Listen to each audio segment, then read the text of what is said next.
Yvonne, to answer your question, I would say that it is not just southern Lebanon. Actually, we saw in the last 2 days that the Bekaa Valley, the eastern parts of Lebanon, were also hit.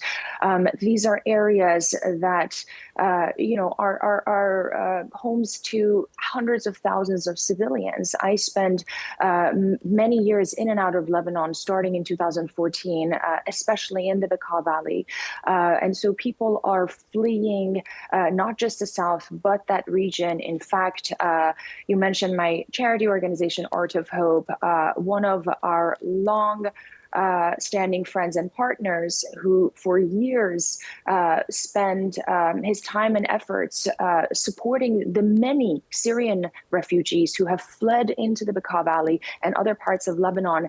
His house was hit and he himself is homeless right now. So to answer your question, people are fleeing from the south to north to parts of Beirut. There are dozens of shelters in Beirut trying to house those who are fleeing the south, but also the situation in the east and the Bekaa Valley is also extremely volatile. And Yvonne, I have to say, these are people who have lived through wars. These are people who have lived through constant anxiety of any form of attack, but also just 4 years ago, they faced an unimaginable explosion that they're recovering from. Lebanon is a small country. It has a population of 6 million, with nearly 2 million Syrian refugees, as well as 500,000 Palestinians. So the situation is so dire and is beyond just the number of deaths that we hear in the headlines. And mentally, these residents, some of them might have to prepare for the fact that they might not be able to return home for months.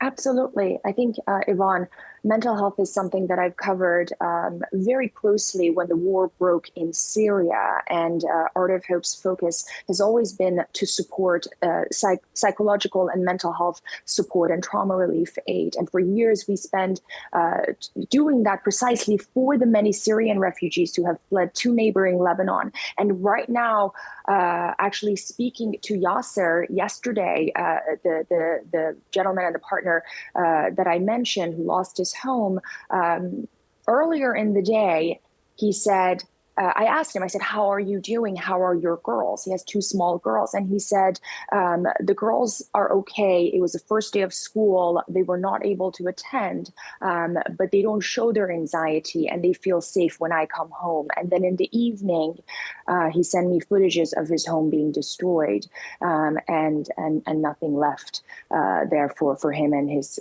children. And so the psychological toll that this level of destruction, whether it be in Gaza, whether it be in the aftermath of October 7th for many Israelis, and also now for those in Lebanon, is leaving is one that would last generations. And you mentioned Gaza as well. Civilians there have been experiencing this for a year now. What is the humanitarian situation there like right now? I don't think there are any words to describe it. Of course, I'm not in Gaza and haven't been there since the war start. But with Art of Hope, we are in touch with partners on the ground. And in fact, we are active in providing some form of routine for a group of children in Deir al-Balah and al-Mawasi. And the reason I'm mentioning these 2 areas are because these were the only humanitarian safe zones that were designated by Israel. But again, starting in August, they were heavily attacked. And so our teams have been displaced so many times. I mean, right now, 1.9 million Gazans have been displaced not once, not twice, but multiple times. 500,000 students are out of school. And there's absolutely nowhere that people can call safe zones. People are grappling, Yvonne, with some of the most basic diseases that can go away with just a pill or a cream, but none of that is accessible. Right now, one of our beneficiaries just messaged me and begged for a tent for his brother who has lost his entire family and has been displaced for 7 times. I don't think there are any words to describe the humanitarian catastrophe in Gaza. And you mentioned, the 1 year anniversary coming up. I don't believe that more killing and more destruction and more starvation is leading to anywhere and is bringing any more stability and peace. And Yvonne, if I may just add this, people need to realize that there's absolutely no difference between a mother who has lost her entire family and children in Gaza with a mother who has lost her children in Israel and a mother who has lost her family and children in Lebanon or Ukraine. Civilians pay the price, the highest price for the war and destruction that we're seeing in the region. And what kind of long-term impact will all of this have on civilians? Absolutely.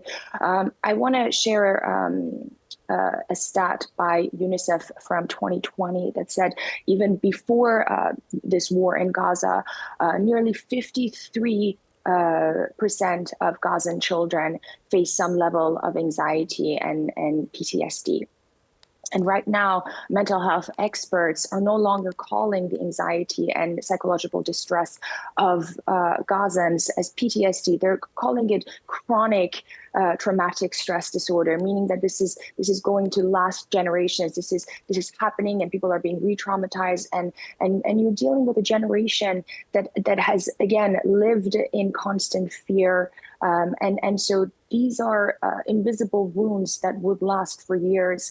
And so when the day comes to rebuild Gaza, when the day comes to provide humanitarian assistance in a large scale, I think mental health and psychological support needs to be pivotal and on the forefront of all aid. Well, Lebanese leaders are meeting with US officials in Washington. Yes. What is the message they have for US leaders? In fact, I think in just a few hours, there's going to also be a UN the Security Council meeting. So I think we also heard from world leaders earlier from Turkey, Qatar, Jordan, Egypt, during the UNGA summit. Everyone is wary of the escalation. Nobody wants this. Nobody wants to see the situation in the Middle East get worse. But unfortunately, by the day we are seeing that worsening. The Lebanese government also, of course, is on the edge, but more so focusing on the Lebanese people. Nobody wants this. Nobody wants to see this state grow out of the already catastrophic proportions that it has. So I think it's a wait and see game. But I think the calls for ceasefire, whether in Gaza, whether in Lebanon, are louder than ever. And I think that's the first step in seeing some form of de-escalation. Tara Kangarlou, really good to talk to you tonight. Thank you for your time.